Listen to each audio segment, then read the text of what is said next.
Bagaimana kabarnya Bapak Ibu, sehat ya? Iya, mohon izin kami dari tim promosi kesehatan rumah sakit. Hari ini kami akan memberikan sedikit informasi nih untuk Bapak Ibu semuanya. Nah, kebetulan hari ini bertepatan dengan Hari Gizi Nasional. Ahli gizi kami, Mbak Kristi nanti yang akan memberikan tips-tips gimana sih memilih makanan yang bergizi, gimana sih caranya kita menghadapi cuaca yang kadang panas, kadang hujan seperti itu ya, supaya mendongkrak imunitas di tubuh kita seperti itu. Terima kasih untuk waktunya. Iya. Selamat pagi Bapak Ibu sekalian, saudara-saudara sekalian. Baik, pagi ini senang sekali saya kembali berada di tempat ini untuk menyampaikan sedikit informasi terkait gizi. Sebelumnya tadi sudah diperkenalkan, saya Ani Kristiase, salah satu ahli gizi di Rumah Sakit Panti Waluyo, Surakarta. Nah, pagi hari ini tanggal 21 Januari ini sebenarnya kita dalam rangka menyongsong Hari Gizi Nasional. Hari Gizi Nasional ini diperingati pada tanggal 25 Januari besok gitu ya. Nah, tema Hari Gizi Nasional tahun ini adalah tema untuk keluarga. Pilih makanan bergizi untuk keluarga sehat. Nah, jadi kalau tahun lalu kita banyak membahas tentang MPASI untuk bagaimana caranya mencegah stunting dan seperti apa saja asupan yang diperlukan seperti itu. Nah, tahun ini Kementerian Kesehatan mencanangkan untuk keluarga sehat. Jadi temanya yang diangkat adalah pilih makanan bergizi untuk keluarga sehat. Menunjang kesehatan itu juga akan untuk masa depan kita pada anak-anak, untuk masa depan anak-anak, untuk mencerdaskan anak-anak. Jadi gizi yang diperlukan itu tidak hanya semata-mata supaya biar sehat, biar tidak terserang penyakit, tidak hanya itu, tetapi membentuk generasi penerus bangsa begitu ya. Nah, terus kemudian konsen utamanya pada tahun ini selain general untuk keluarga, untuk konsumsi protein hewani tetap diperlukan ya, tetap diperlukan dalam rangka menurunkan angka stunting di Indonesia itu tetap. Jadi bukan berarti yang lalu sudah selesai tapi yang sekarang ganti yang baru, tidak, tapi itu masih berlanjut begitu ya.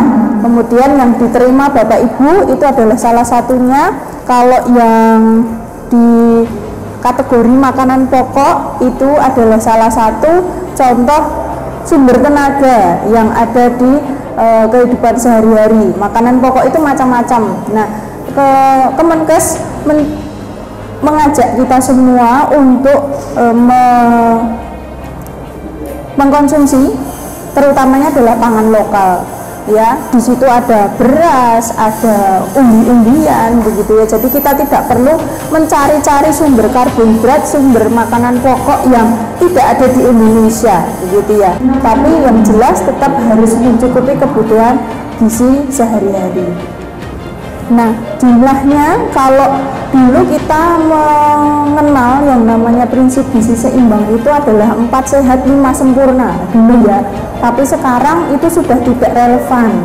Kalau dulu kan 4 sehat 5 sempurna itu nasi, lauk, sayur, buah dan susu begitu. Kalau tidak 5 berarti tidak sempurna. Nah, kalau sekarang ini tidak lagi. Prinsipnya gizi seimbang itu sekarang adalah isi piringku. Ya, nah, judulnya mungkin sudah beberapa kali mendengar ya, isi piringku. Jadi dalam satu piring itu ada karbohidrat, ada makanan pokok, ada lauk pauk, sayur dan buah, itu tetap ada, tetapi jumlahnya disesuaikan. Dalam satu piring itu separohnya harus ada buah dan sayur, kemudian separohnya lagi ada nasi dan lauk pauk. Bedanya di mana dengan yang dulu? Di yang sekarang isi piringku itu untuk susu itu termasuk dalam kategori lauk pauk atau sumber protein hewani. Jadi tidak harus mutlak ada susu begitu ya, bisa digantikan sumber protein hewani yang lain. Sumber protein hewani itu apa saja? Mungkin kalau di brosur terlalu kecil itu ada hewan ikan, ada daging sapi, ya ayam, telur, bahkan susu dan olahannya. Susu dan olahannya bisa termasuk keju, yogurt dan yang lain-lain. Kemudian selain anjuran makanan sehat, itu dalam isi piringku itu dianjurkan untuk tetap minum air putih minimal 8 gelas per hari, begitu ya. Jadi untuk menjaga kesehatan ginjal, juga untuk menjaga kesehatan kulit, ya, menjaga supaya kita tidak terjadi dehidrasi seperti itu. Kemudian cuci tangan sebelum dan sesudah makan, itu penting untuk tidak terjadinya penularan kuman. Kemudian juga aktivitas fisik atau olahraga. Jadi selain makanan sehat, pastinya olahraga itu penting, minimal 30 menit sehari. Katanya ini Mbak, orang yang punya darah tinggi, kalau makan sayur apa itu seperti sayur singkong dan pepaya, katanya nggak boleh ya. Sebenarnya tantangan utama untuk penyakit hipertensi atau darah tinggi itu adalah mengurangi natrium atau mengurangi garam, gitu ya. Jadi apapun makanannya itu harus mengurangi garam, gitu ya. Nah, berarti pokok utamanya bukan sumber makanannya, tetapi pengolahannya, gitu. Kalau kita lihat itu pengolahan sayur daun singkong, daun pepaya itu pasti diapakan? Direbus dulu, kemudian dimasak apa Bu? Mesti dimasak gulai dan yang lain-lain yang cenderung rasanya lebih gurih atau asin begitu. Jadi ada kemungkinan tidak boleh itu memang bukan karena sumber bahan makanannya, tetapi ada penambahan garam, penambahan natrium, bahkan penambahan santan. Kemudian juga ada penambahan lagi dari sisi pengolahan, misalnya tidak habis diingat lagi, kemudian menjadikan lemaknya menjadi lemak jenuh.